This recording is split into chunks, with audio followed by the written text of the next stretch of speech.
And now, The Federal Drive with Terry Gerton, sponsored by GEHA. Welcome to The Federal Drive on Federal News Network. It's Monday, March 23rd. I'm your host, Terry Gerton, and I'm glad you're here. Coming up on this hour of The Federal Drive, with travel season ramping up, the CDC just hit a record number of volunteers to help monitor any viruses that might be on the move. Plus, a strategic alliance between the Federal Laboratories Consortium and FedTech is looking to speed up how federally funded research becomes real-world technology. Those stories and much more ahead during this hour of The Federal Drive. We begin with this. The Trump administration is sending industry mixed messages when it comes to artificial intelligence. On the one hand, the White House is emphasizing the use of commercial products and standards. But on the other, recent action by DoD and GSA sends exactly the opposite message.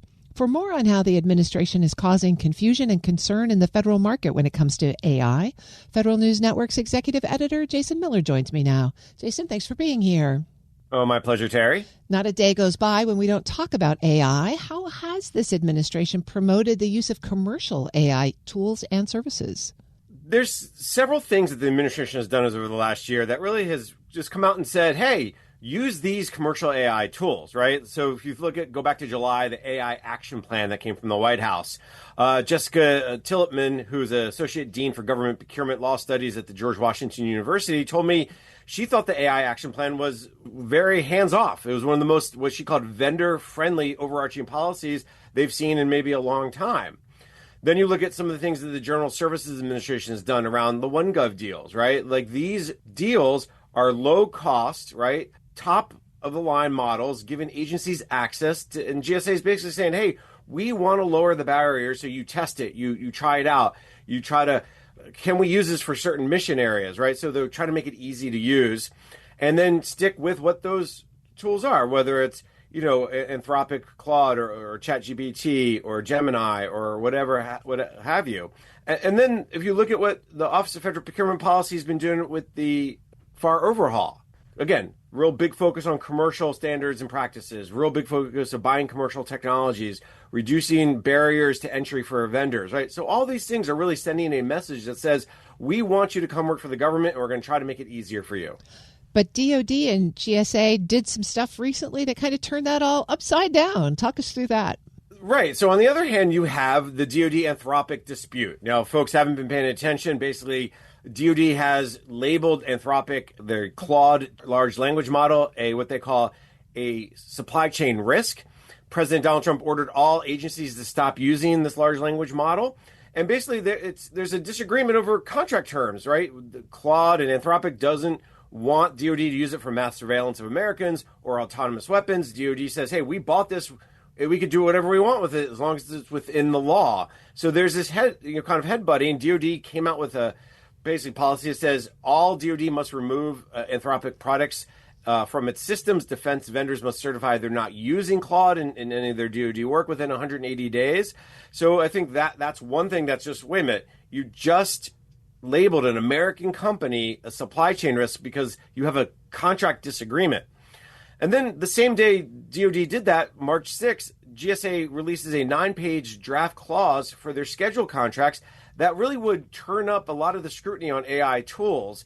There's a host of requirements, but some are, you can only use American AI systems. You have to disclose all AI systems used in performance of this service.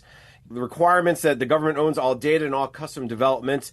And then the one that's really stood out to me and that I've been told from a host of experts is they're going to have the vendor hold their third-party vendors accountable for meeting the requirements of the clause. So the flow down to subcontractors and subcontractors is very difficult. Now, GSA is accepting comments on this draft clause, and they actually extended those comments for an extra 2 weeks. So now they're due April 3rd. This is at the request of many, many vendors. But the point here is that is the exact opposite message of what GSA had been sending around, again, the OneGov deals and other kind of uses and promotions of AI. Jason, you're so cued into industry on this topic. What are they saying they're concerned about when it comes to the mixed messages that all of this creates? The concern and confusion that this is causing is well, what do you want us to do? Do you want to use commercial practices? Do you want us to follow, if you will, what's happening in the broader community? Or do we want government-only rules and regulations that apply to it, right? So take GSA's as an example, draft AI clauses. One industry observer who requested anonymity said, this will be very difficult for organizations to meet as written today.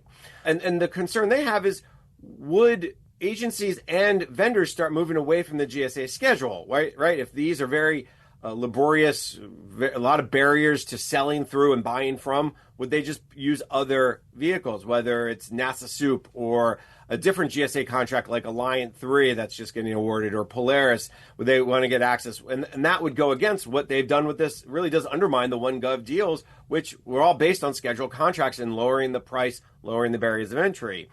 I also talked to Rebecca Sellos, a former senior analyst at the Government Accountability Office. She's an expert on acquisition issues, and she says the mixed messages also are part of the way the government's trying to wrap its head around making sure the AI is secure. How do you protect your supply chain? How do you protect the AI tools from adversaries? She also talked a little bit about, you're also asking companies to do things that they aren't prepared to do. So again, we want to use commercial practices. Here's what's done in the commercial world. Oh, but now we're asking you to do something on top of that, which defeats the purpose of saying we want to do commercial tools, use commercial services, be more like commercial.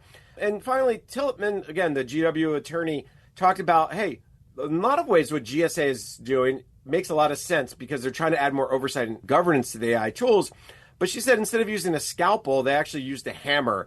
And whenever, you have that kind of analogy, you know that they've just gone too far and they're asking too many to do too much. And that setting that baseline just sends the wrong message. Jason, they are going to have to move quickly to sort this all out. I mean, AI is not waiting for anybody to get their act together. So what are some things that we should be looking for over the next few months as this administration tries to develop a coherent approach to AI? Well, just on Friday, the administration did release a new AI legislative framework. Now, a lot of this is really focused on the private sector. It's really focused on the commercial sector. It's really focused on schools and kids and things of that nature. So I think you're going to see some legislation coming from Capitol Hill. What it will eventually look like, who knows? That's pretty well far advanced. As far as these two issues, let's start with the DoD Anthropic. Anthropic has taken DoD to court. The Defense Department is still trying to remove Claude out of its systems, its workflows. You're seeing very similar. GSA has removed Claude off the schedule. The Treasury Department has announced it's not using Claude anymore, or will wind down how it's using Claude. So a lot of agencies are starting to take these steps. But because Anthropic took the government to court, it's going to be interesting to see where the court lands, what those hearings are like. If the judge actually issues a temporary injunction to the supply chain risk, because this also sends a really bad message more broadly. Hey, if you don't agree with the administration, we'll label you a supply chain risk. So would a new company, would a vendor who's saying, hey, maybe I'll get into this government space. Hey, maybe I have this cool new AI widget that I want to share with the DoD or with agencies. Maybe I don't want to do this because if we have a disagreement, instead of just canceling a contract, they're taking this to the nth degree. So I think there's a lot there that to watch. As far as GSA and the AI tools, I think GSA extending the comments by 2 weeks is a really positive sign. I think a lot of people in the industry are like, hey, we want to make this better. We understand what you're trying to get to, but we think you're in the wrong direction. Let's help you make this better for everyone. So I think we'll see a new refresh for the schedules and that this will come out.